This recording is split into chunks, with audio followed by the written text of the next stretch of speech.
Welcome back to A Better You podcast, hosted by yours truly, Fernanda, Ramirez. I am feeling all types of ways today. Let me tell you, it is a beautiful day. It is sunny. I'm feeling energetic. I'm feeling hopeful, excited, and I'm so happy that you clicked on this episode. This is actually my first time shooting a podcast episode, and if I'm being honest with you, I'm kind of shaking. I'm a little bit nervous. I feel like my voice is a little bit trembly. Most of you may know me from YouTube, and if you do, welcome. I love you guys. I feel at home when I imagine talking to my existing audience. If you are new to this or you're listening to this for the first time and you're just like, I'm gonna see what this is about, welcome, hello. So as you know, I have a channel on YouTube and I've been doing that for the past 3 years and I absolutely love it, but I've gotten really comfortable talking very quickly, very engaging, and just kind of speaking with purpose rather than taking my time to explain, really focusing on what I'm thinking about, pretending that I'm talking to a friend, having a conversation. It's just something that I'm not really used to because I am only showing 10 minutes of my whole day, whereas a podcast is more like 40 minutes into your thoughts, which is a lot more intimate and kind of vulnerable. And so this is not something that I'm used to, and I've realized while practicing to film this podcast, because when I tell you I've tried to refilm this episode multiple times, it's making me realize that I need to get better at this skill. This is something that I'm not used to. This is definitely a new venture for me, and I'm so excited to get into filming these episodes for you guys because honestly, if you know me in real life, all my friends, my boyfriend, my family, they're probably like, girl, we do not need to listen to you talk for another 40 minutes because I am chatting up their ears. And if you know me in person, you probably know that I love to talk. I'm probably not the girl to wrap things up and want to go home early. I will stay until that dinner date is over, until that coffee date is over, because I just want to keep chatting and having a good time. As a YouTuber, I live alone, I work alone, and since I moved out, all my friends are 45 minutes away from me, so I spend a lot of time alone. I am always in my apartment, and I actually don't know how there's some people that will post on TikTok saying when it's 3 p.m. and you live alone and it's your first time using your voice and it's kind of shocking. I don't understand how people are just in silence with themselves at home, because when I tell you, I am talking to myself all freaking day. I'm not lying. I will be singing, I will listen to a YouTube video, pause it, and reflect on what they just said out loud. Anyways, I'm always talking, and so now that I have a place to do it, it just feels so like it was meant to be. That's how I feel. For my first episode of this podcast, I was really thinking about what I wanted to talk about because obviously this is kind of the first impression of my podcast, and there may be a lot of new eyes on here or new impressions, and I was like, what's something that I can talk about that will kind of relate to everyone, that anyone can take a little piece of advice from, and that I feel comfortable talking about for a while. So I decided that in this episode, we are going to be talking about how to romanticize your life, how to be the main character, how to live your life to the fullest, because that is something that I feel I try to embody every single day. Obviously, that's the goal. I feel like all of my friends feel the same way, and I'm sure that you do too. I mean, there may be times where I feel sad and, you kind of dwell on your own situation or something that is not doing you justice. And I am definitely not one to judge you for that because I myself can sometimes be quite the complainer. But obviously, I think in the back of our head, we all kind of have the same goal of wanting to live our life to the fullest, wanting to romanticize our life, wanting to feel like that movie is our life. And we're not just watching other people live it for us, but rather it's us ourselves. And sometimes, especially I feel in this age of just watching other people online, we can get really comfortable living through other people, and that can be fun sometimes. But I want to talk about ways that we can take our lives into our own hands and romanticize our life in the little things that we do every single day. And I've come up with a whole bunch of ideas and even some of my own ways that I do this so that I can explain with you guys and we can just have a little chat about it. Let's get on into it. First of all, what does it mean to romanticize your life? I feel it's a term that we throw around a lot, and we'll see it in movies, we'll see it in TikToks, but genuinely, what does it mean? Now, I searched it up online because sometimes I like to do this thing where I'll have a thought and I'll just search it up to kind of get confirmation of what I'm thinking, or just to figure it out, and more just a solid idea than something I came up in my head.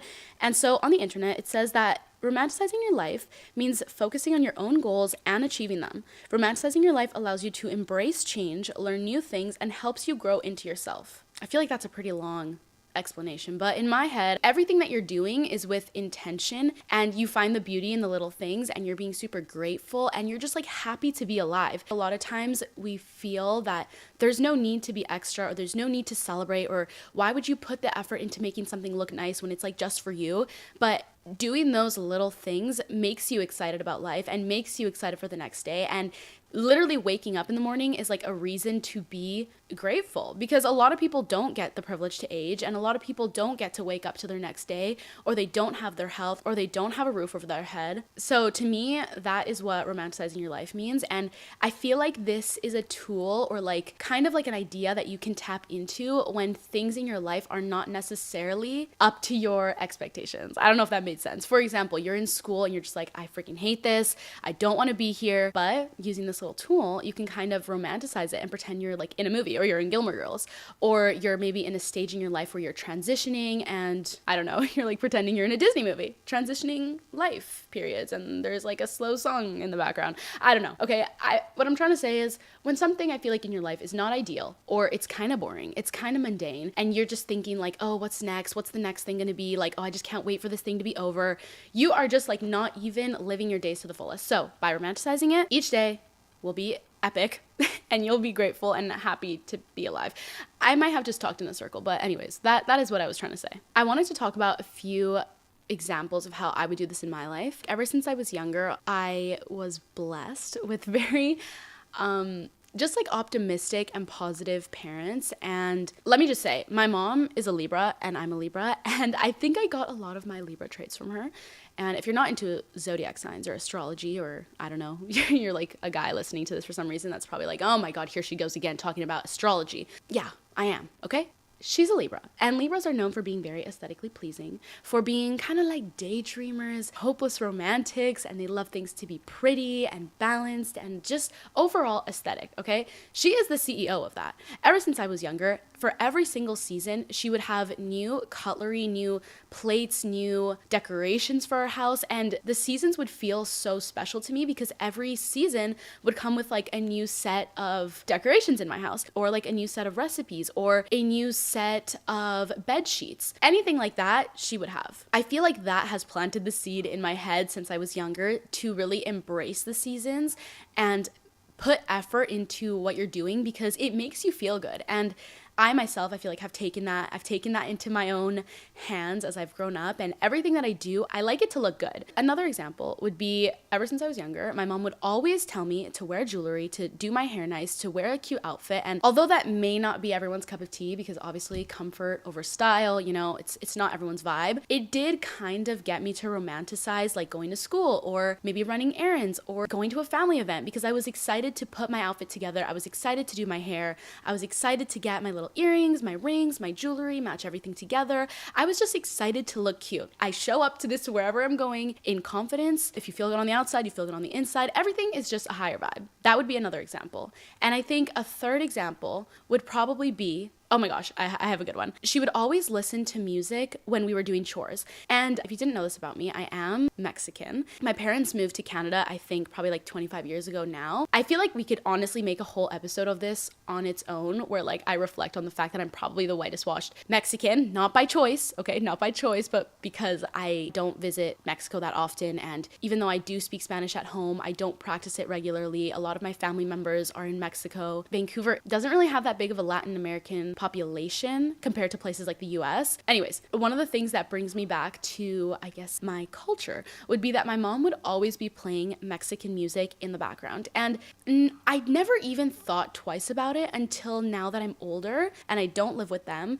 And I'm like, you know what? I kind of miss when my mom would play Mexican music. It would be so loud while she'd be cleaning. It honestly would make the entire house in a good mood. Like, I don't think that you could be sad while you're listening to merengue in the background. Like, I actually don't think it's possible. She'd be cleaning, she'd be singing, she'd be dancing. My mom and my dad would start dancing in the living room. That kind of thing was romanticizing the idea of cleaning. Something that you don't want to do, you're kind of lazy to do it. It's obviously not a fun chore. Click of this button and you're playing music. You just want to dance. You want to keep going. You don't even want to stop.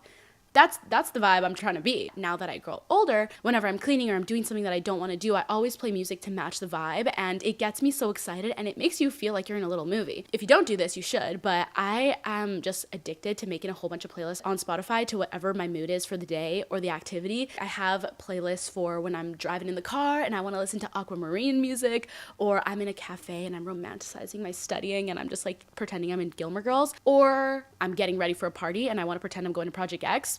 Like, literally, those are the playlists And that is the vibe that I'm trying to embody. And it makes you romanticize the situation. And like nothing can be boring. Anyways, those are a few examples of how my family home kind of influenced me now that I'm older to pay attention to the little details. I feel like it does have a really big reflection on how you feel overall. Now that we've touched the basics on this kind of principle, I've come up with a list of things that you can do to romanticize your life, to have fun with it, to switch things around, to play with it, and we're gonna dive in. Okay, so number 1, having a signature scent. I wish I was like one of those girlies that had a signature perfume. You know, they give you a hug and you're just like, wow, I need some of that. I wanna be that girl, okay? I don't think I am. Maybe because I have 50 different perfumes and I lose them after 2 months, and then I have to switch to a new one, and then I'll break it, and then I'll switch to a new one, and then I'll lose it, and I just never have a signature scent. But I wish I was like one of those girls. For example, my friend, she has this perfume called Good Girl by Carolina Herrera, and she brought that to our New York trip in 2021. We went to Fashion Week for the first time. That was iconic. I feel like I could make a podcast talking about that experience in itself. But she wore that perfume the entire time that we were there, and now whenever I get a whiff of that, I feel like I'm in New York again. I can just perfectly envision what it felt like walking into those hotels, what it felt like being in the Ubers, what it felt like being in the back of someone's limo. Like, I just remember that season so well due to this signature perfume. And so I feel like if you have a signature scent for a specific season or a specific task, whenever you spray it, it's gonna remind you of it. For example, you want to romanticize fall, pick up your fall perfume and you just all of a sudden feel like you're in a fall movie, or you pick up like your rainy day perfume. I don't know. Examples like that. And also it's just a cute addition, but it doesn't even have to just be scent. I just want to disclaim that. It can be anything, like your signature lipstick or your signature purse or your signature hairstyle. Anything that kind of makes you feel like yourself, gets you excited, and just puts you in a good mood. Number 2 is upgrading and elevating daily things. You can do this in so many different ways, and I feel like someone could rebuttal, that's a crazy word, but rebuttal me on this and be like, I don't have the money, I don't want to spend on like elevated things of basic things. Like I just don't need to do that. For example, if I was like, oh, get a cute set of pajamas, and you were like, girl, I'm not buying a pair of $100 pajamas from La Vie en Rose just to romanticize my life. I'm not trying to say that, okay? If you want to thrift these items, you can do that as well. If you want to get these secondhand, I'm pretty sure you can do that as well. I feel like there's a lot of ways to go around this, but upgrading and elevating your things. For example, if you're gonna have a coffee, instead of having it out of this random mug that's broken and cracked, maybe you buy a cute mug that's like super specific and cute and just makes you happy, and it just looks so aesthetically pleasing that if someone was to randomly snap a picture of this, it would look perfect because you don't even have to try. It just looks so cute. Another one would be you're taking a bath rather than maybe laying in just like the water. You put a bath bomb or you light some candles. You just elevate the experience. I feel like another way that you could do this would be maybe changing your bed sheets to silk ones, so you go in there and you just feel so luxurious. Or you're having tea before bed. Okay, I heard someone on TikTok say they made a list of things that make them feel fancier than they are, and one of them was having tea before bed, and it really resonated with me because even though it's such a simple task, something about taking the time to like pick up a book and I don't know, have tea before bed and have your melatonin and be in bed at a decent time and have your nightlight on, like it just feels so luxurious, and it's free. You don't even have to pay for that. It's just the act of taking time for yourself. It makes you feel like you're in a movie. Brandy Melville sells like really cute little dainty pajamas. This one's kind of crazy, but wearing a really cute matching set bra and underwear under your clothes, that is not for anybody else, but it's for yourself, and you could be walking around feeling all special because you know that you're wearing a cute little set underneath. Or maybe it's ordering takeout, and instead of eating it out of the box, you put it on a cute little plate and you make yourself a little mocktail, or maybe a glass of wine. Or maybe it's buying a simple syrup and caramel drizzle to do your coffees with in the morning, so you just feel like you're at Starbucks but it's at home. Or even buying those ice making trays that are like in shape of hearts. Literally any of those reasons, I feel like you could find a way to elevate any of the daily things that you do in your life to bring you joy. Third, relating your experience to a show or a movie. I kind of touched on this a few times while we've been talking, but say you're in school and you're like not really vibing, just relating your situation to Gilmore Girls. That's a TV show if you haven't seen it, where I feel like they do a lot of like studying and they really romanticize the fall and going into private school and working really hard for your college. This also goes for like Gossip Girl. Like say you're going on a trip to New York, you watch Gossip Girl on the way there. It kind of just gets you so excited for whatever you're doing. And you could find so many shows to relate to. Even heartbreak. Obviously that's not an ideal feeling that you want to experience, but maybe watching a bittersweet film film about some person having heartbreak or dealing with that, or maybe you just get in a relationship and you watch a movie on someone falling in love, like just thinking about that is getting me excited. I hope you guys listening are not just like, girl, take a breather, but like I'm getting excited just talking about these topics, and I feel like that's saying something. Like that just speaks for itself. Like maybe I should watch a movie about a girl starting a podcast, and that would get me really into the spirit, even though I'm already in the spirit, but you know what I'm saying. Okay, the fourth one that I had down was music, but again, we kind of touched on that. Listening to music that matches the vibe of the experience that you're having, your emotion that you're having. One thing I want to say though with this, a little bit of a disclaimer, is that be careful with the type of music that you're listening to, because music does carry vibrations, and if you are listening to like rap that's like, I'm gonna kill your mom, like just really aggressive, like that is not necessarily bringing you the highest vibe. Yeah, you know what? Now that I say that out loud, I don't think that there's a situation, I hope not, where you're going to want to relate to that song.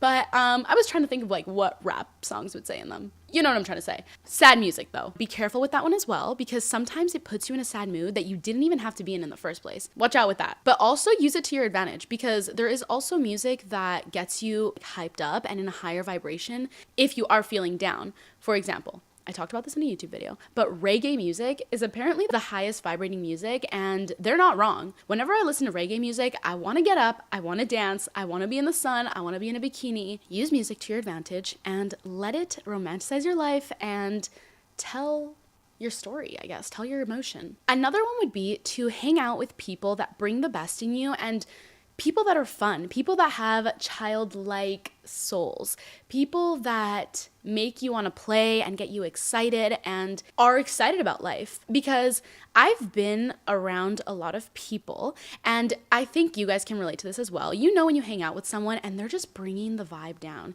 You know when you're hanging out with someone and you gotta put on a mask because they're not accepting of your true personality, or they want to play it cool and they want to act nonchalant and act like the chill person that like is not excited, is not grateful, thinks this is whatever, and it doesn't even let you be excited about the situation you're in. Those kind of people, they're probably dealing with something a little bit on the inside. But if you aren't that kind of person and you want to romanticize your life, be wary of the people that you let in and who you share your energy with, because it's gonna bring your mood down even if you are vibrating really high.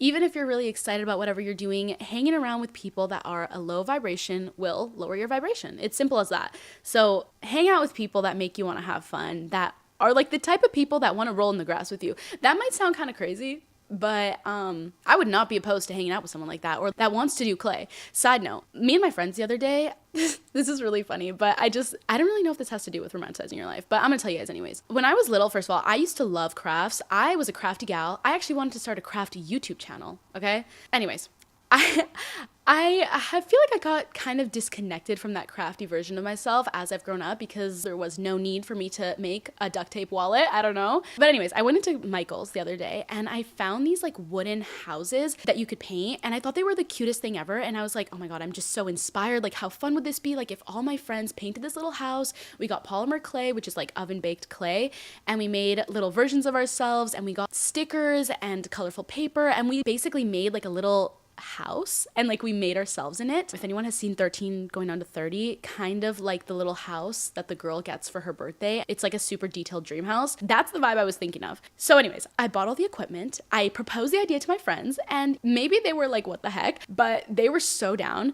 And so the other day, me and my friends came over, we had a sleepover, we even bought wine, we played music, we lit candles, and we built little versions of ourselves with polymer clay, and we cut up these little colorful papers and we put it in the house. And we were just so excited. We were happy. We were laughing. And it was kind of bringing the inner child out of us. And just thinking about it warms my heart, honestly, because I'm glad that I have those people in my life that want to kind of do hobbies and do something other than be on our phones and bring each other down and just complain. I feel like hanging out with the type of people that would do those types of activities with you are the best kind of people to have. They bring your spirit up and it'll help you be so excited for the next day and the next time you guys hang out. Okay, next one. Embrace each season. It is so easy to, for example, hate the winter. Now, I'm one of those people that unfortunately probably struggles with seasonal depression. And you know what? Maybe this was the Latin household in me, but when I was younger, we were not allowed to use the word depression. Yeah, things have changed since then because we've normalized mental health and all that kind of stuff. But when I was younger, I didn't even register that depression was a thing that you could feel. Like, I thought that was so foreign. I thought that it wasn't something you were allowed to experience unless you were diagnosed. And as I've gotten older, I've realized that obviously that's an emotion that you can have. Obviously, being clinically diagnosed with depression is different than maybe feeling depressed once in a while. I definitely feel my mood lower, my energy lower, my outlook on life lower in the winter when I haven't seen the sun in weeks. And of course, living in Vancouver, if you don't know, it's actually nicknamed Raincouver because it is always freaking cloudy. It really puts a damp on my mood during that season. And when fall is approaching, I'm like dreading the winter season. And when it comes, I'm just like complaining. I'm just not excited. And my parents are just like, girl, stop complaining. Why don't you embrace the season and go skiing? And I was like, you know what? I hadn't thought about that. And that's something I appreciate in my parents for having a positive perspective, because they're like, why are you sad? Why are you laying on the couch looking at the sky, feeling sorry for yourself? Why don't you embrace the fact that you live in a place that's snowy and that you can go skiing? Why don't you go skating? Why don't you go to a cabin? Why don't you go snowshoeing? Why don't you go outside and build a snowman? So with that in mind, this winter, I tried to approach it a little bit different. This winter, I feel like I prioritized doing activities and embracing the season by, embodying the pink Pilates princess aesthetic. Honestly, that really helped me this winter. But it made me excited about the fact that it was winter. It made me excited to go out in the snow and do activities with my friends. I listened to Christmas music. I got a whole bunch of blankets. I was really cozy. I ate a lot of soup. I made apple cider for my family. I hosted American Thanksgiving. I literally live in Canada and I hosted an American Thanksgiving. So things like that make you embrace the season rather than feeling bad about it. And I feel like that really only goes for fall and winter, because I feel like everyone's in a good mood in spring and summer. Same for spring and summer. They're very different seasons. At least I can say that coming from a place in Vancouver where all the seasons are really different looking. Maybe if you're from somewhere else where it's sunny all year round, it doesn't necessarily feel the same. But I feel like that's actually even more of a reason to romanticize the season. So you have a distinction between every couple months when the seasons change. For example, now that it's turning into spring, buy some tulips for yourself, incorporate more colors into your outfits, maybe go on more walks, go on bike rides. It's just turning into a sunnier season. So do activities that match with the season. And then when summer comes around, spend time outside, try new hobbies like tennis, or maybe go swimming, go in a lake. I don't know. Going off of that, I guess we can touch on eating or drinking things that align with whatever you're doing or the season. Having certain foods or drinks really remind you of a certain time in your life, and they can kind of ignite an emotion in yourself. For myself, when it gets cold, I love having pozole, which is a Mexican soup. My mom always makes that for me, and it reminds me of that kind of season. Or maybe it's summer and you want to have more fruit salads. Just eating foods and drinking drinks that kind of match whatever mood you're going for, I feel like just makes you feel happy. And it's exciting to switch each season and have something to look forward to that you didn't have in the last. The next one I found online, and it was to slow down whatever you're doing. And I guess this goes hand in hand with just being present, which helps you in your everyday life. Of course, we know that. But slowing down helps you romanticize the situation that you're in, because you really get to feel, for example, you're doing your morning routine. Imagine you're just rushing, you're trying to get to school, you're late, you literally didn't have time to do your makeup, you hate the outfit you're wearing, you accidentally stepped on a puddle outside. Oh my God, that morning routine is probably not ideal. If you take an extra 30 minutes to wake up a little bit earlier and you slowly get out of bed, you even take the time to read a few pages of a book, you take the time to make yourself a little omelet, you even take your vitamins, you pick out an outfit that you love, you do your makeup, maybe with a purple eyeliner today, I don't know, okay? You take the time to do something and it turns out a lot better because everything you're doing is with intention and it's very true to what you want to do. Another one could be slowing down on your walk to school or your walk to work rather than rushing to get there, looking at your phone the entire time, looking around and noticing people, noticing the environment, noticing the little plant that's sprouting, maybe looking at the dog that someone's walking, making eye contact with people and having a little moment of connection. First of all, will make you feel more connected to other people and less lonely, but it just is being present and embracing the moment that you're in. I also feel say for example, I'm walking to a coffee shop and I have music on, and first of all, it matches the vibe, and I'm making eye contact with everyone, throwing them a little smile, taking my time with my walk. I feel like I'm in a movie. So I don't know about you guys, but I know that one works. The next one is to embrace all of your senses. I saw this in a TikTok the other day and it really got me thinking. And by thinking, I mean like I went into a deep dive on Google searching this up because I was like, wait a second, I'm very intrigued on this topic. And it was to use your five senses, which means your smell, your touch, your sight, your hearing, and what's the last one? Taste. Using all your senses and embracing them to notice the things around you and like really feel them and kind of make a verbal, okay, wait, this is sounding so wrong. For example, if you smell something that smells really good, take the time to actually smell it. When you're going, for example, swimming, really feel the way the water feels on you, the way it's washing you, the way it's like in your hair, and smell the salty air, feel the way the water feels when it's gliding between your fingers, when a little salt water gets in your mouth. Really paying attention to all your senses when you're doing an experience just elevates the experience so much more. It went from like taking a dip in the ocean to like, I just had a life-changing early rising swim. I don't know if that made sense, but just really using your five senses to your advantage and making the situation more than what it already is. Next one is to do things that you would normally do in a group, but on your own. Now, this may take going outside of your comfort zone. I have a perfect example for this. Back in December, there was the Nutcracker ballet performance, I guess, in theater, and me and my friend were supposed to go together, and we were trying to align a time that worked for us, and we were so excited because we were going to do this in person. It was going to be so cool. We were going to wear cute ballet inspired outfits, which would have been romanticizing the situation in the first place, but we were planning on going together. And it ended up being that I couldn't go the same day she did. And instead of backing down and just being like, oh, okay, like I guess we're going to do it another time or we might have to wait till next year, my friend bought the tickets and she went on her own. She was sending us videos of her saying like, I'm a little bit nervous to go on my own. What if it's awkward? What if people look at me funny? What if I want to talk to someone and give some commentary and there's nobody there? What if it's weird? Whatever. We were all like, girl, you're going to have fun. Just enjoy it. Whatever. So she goes to this show, and when she came back, she sent us videos, and she just looked so happy and excited, and she was like, guys, like that was such a cool experience. I'm so glad that I went alone. Honestly, it made me appreciate the show in front of me so much more because I wasn't worried about if the person beside me was having as much fun as I was. I wasn't worried about if the person beside me was like hating the situation and wanted to leave early.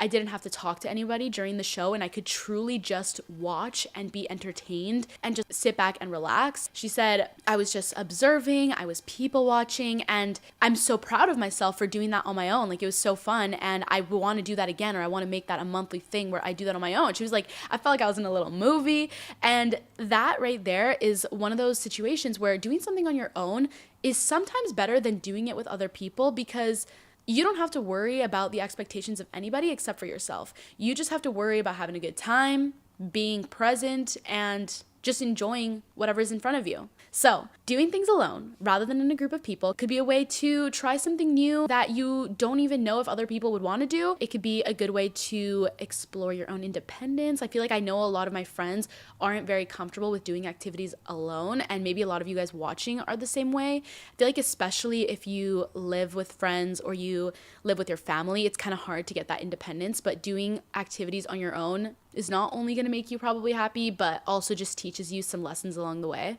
Okay, next one. Writing things by hand. This is like so easy to do, and I feel like if there's somebody older than me listening to this podcast, or like my mom, they're probably just like, yeah, we still write. Like, what? But first of all, since my job is like purely online, I technically wouldn't need to write anything on paper. I could do everything on Google Docs, the same way that a lot of students and a lot of people that are working, they've gone like paper free and they don't have any reason to write. But I think writing things down is just so cute and wholesome, and if you have cute writing or you know how to handwrite or do calligraphy, it just feels so vintage and cute. And again, this may sound silly to someone older than me being like, girl, we all write. I don't know about you, but we all write. But I think it's cute. Even one of my friends the other day, she was gonna write me a handwritten note, and I just thought that was so fun. And I just love, even when people make birthday cards and they're handwritten, like I save all of those. It's just so cute. You can also do this by journaling. It doesn't even have to be journaling like reflecting, because I feel like that's what I do sometimes, and sometimes it's like I don't want to reflect. I just want to write. I want to plan. I want to draw or something. I don't know, just use your hands. I'm talking really passionately about writing, and I sound crazy right now. But one thing I want to say about that, because I just said use your hands, I saw this TikTok yesterday. By the way, why am I referencing TikTok so often? I'm a little bit scared for my content, consumption and screen time. But anyways, I saw this girl on TikTok say, when was the last time you taught your hands something new? And that really stuck with me because I was like, okay, why is that the cutest thing ever? Like, yeah, I could be learning stuff when I'm on my phone, or I could be typing something new, but when was the last time you taught your hands to do something new? That really just sparked interest in me because I was like, maybe I should learn how to crochet. Maybe I should play cat's cradle. Maybe I should, I'm trying to think of like what else you do with your hands. Maybe I should do pottery. I don't know. That's food for thought though. Think about that question yourself and get back to me on that because I'm actually curious about that and want to figure out how I should use my hands more. Because now that I'm saying it out loud, why haven't I been using my hands? Okay, anyways. Next one, this is kind of similar to the thing about doing activities on your own, but it's doing things in person. We're in an age where you can do everything and survive from the comfort of your own house. You don't even have to go to the grocery store if you don't want to. You can order groceries to your house. You can order birthday cake supplies to your house, and I know this by experience. You can order meals to your house. You don't even have to cook. You could probably order like, I don't even know, like soil to plant your plants. Like you can order anything, okay? And same with Amazon. You have like literally everything from the comfort of your own house. But I think doing things in person is so important. Again, not only for yourself, romanticized situation, whatever. I've said that 50 times in this podcast, but going to the grocery store in person, going shopping at a mall, going to a new coffee shop, maybe tanning at a park, maybe that's journaling on a bench. Any of those things, it gets you outside of your little bubble that is your house, and it's going to make your days feel so different, and it's going to make you really learn a lot because you're building, okay, I may be saying this so wrong, but you're like building new pathways in your brain. I was just reading this book. It's called Becoming Supernatural, and it was talking about how when you get into the routine of doing things, you're living in the past and you're living in the future because you're doing the exact same thing as yesterday, and then tomorrow you're going to do the exact same thing you're doing today, and you basically just become stuck in this loop of doing your same routine, going to work the same route, doing your morning routine, you eat the same thing for lunch every single day, you do your night routine, and you get stuck in the same patterns. And doing something different and stepping outside of your house, going to somewhere new, like a new coffee shop or whatever, it builds new pathways in your brain, and the days feel longer, and time isn't going to go by so quickly because you're not that you're wasting away, but like wasting away time in this same redundant loop, but you're doing new things every day. I feel like this is also fun because you may talk to a new stranger, or you may overhear someone, and you may just get a little inspiration from what someone else said. Okay, I only have a few more, but the next one is to fill up your calendar, even if it's normal daily things. If you don't have a calendar that is tangible and that's like a hard copy, first of all, I think that you should get one because you can get so many cute ones and cute designs. You can make a whole day out of it going to like the bookstore and picking out cute stationery, which is like one of my favorite things, and will just like make you feel so special when you're opening up your personal little book with your personal little gel pen. Okay, yes, it may take some time, but this goes back to the idea of being slow and being mindful of whatever you're doing. But if you have a cute little calendar, filling it up is so satisfying because you can pick different pens to do it, and you can also romanticize your daily life and feel like you're super busy, feel like you have a lot to look forward to, and write down even the little things. This may be penciling in all the appointments you have, maybe booking some new like glow up appointments, like a new nail appointment, a facial, a massage. Maybe this is filling up your calendar with the time you want to wake up at, the time you want to go to bed at, books you want to read. Maybe this is a great time to hit up a friend and ask them if they want to go out for dinner, or maybe you want to plan your weekend plans. Just writing it all out on a calendar gets you excited about the next day to come and keeps you inspired and motivated with all the little things that you have to do and the people that are excited to see you as well, or that you're excited to see. And again, if you don't have any friends that you want to do this with, that's also fine. You can pick activities to do on your own, but also this may be a little self-reflection period where you might want to fill up your calendar with more things that you can do rather than staying home or like being on your phone or something. Maybe this will inspire you to hit up a new friend or hit up an old friend, or maybe try a new hobby where you can make new friends. I feel like this will show you kind of where you're at right now, and you can really focus on where you want to be. I think this is a perfect time to reevaluate and look over your social life and how you want to nurture that, I guess. Going off of that, another one that I have here is talking to people in the street, or talking to people in the elevators, or talking to people in the grocery stores. Just making small conversations on the daily will spice something up in your life, and again, you may learn something from them that you never learned before. And this also builds a lot of confidence in your social skills and maybe your friend making skills. The more that you talk to people, you get to meet different personalities, you get to hear about different perspectives. It will teach you a lot about yourself. Okay, last one that I have here is to be delusional. We love this one. We love this one for a number of reasons. This is like a main key factor if you want to be like a master manifester, but being delusional and thinking that the world is your oyster and that you have so much potential to do whatever you want and that you can do whatever you want is so liberating, because you can live your day thinking, yeah, I'm gonna be famous next year. Yeah, I'm gonna be in a movie next year, or whatever the case may be. Like you can just feel like you're even embodying maybe an alter ego, or you can even role play. Okay, this like literally, what am I saying?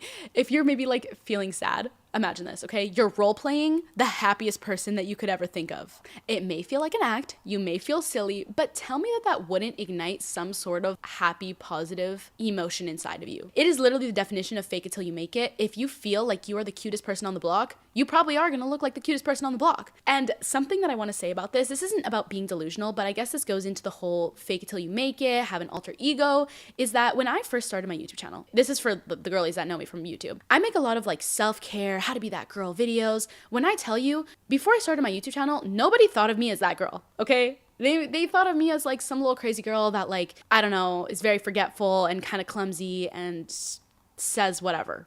Okay, when I started making videos about how to be that girl, I unintentionally started acting like how that girl would act. I had my green juices in the morning, I did my little workout, I started doing yoga, I started meditating, and I did that so often that I became that girl. All those actions that I was trying to embody, I became that by simply doing it and believing that that's what I was. The same way that I used to be really shy, and I talk about this all the time, whatever, you're probably like, Fernanda, shut up, we've heard this story a million times. Yeah. Okay, I used to be really shy. When I started making videos and talking about like, this is how you're gonna get confident, this is how I've became confident, I have turned more confident because of that idea that I have placed on myself. Because I identified myself as a confident person and I was giving advice on how to be confident, I unintentionally turned into a very confident person. And that goes for so many traits about yourself. Like if you believed that you were the most generous person alive, you would probably start acting from a place of generosity, and then you become the most generous person there. Or if you believe that you are so aesthetic and everything that you do is aesthetic, people will look at you and say, oh my God, why is everything she does so aesthetic? Okay, so I'm just gonna leave it with that. Be delusional and remember that you are the main character in your life, and nobody is gonna romanticize your life for you. Nobody is going to make this life that you have as fulfilling and enriching that you want it to be. Like when you see other people on social media do it, nobody's gonna do that for you. So you have to take initiative into your own hands and do that for yourself. And let me end it off on become the best version of yourself. And yeah, let's just end it off there, guys.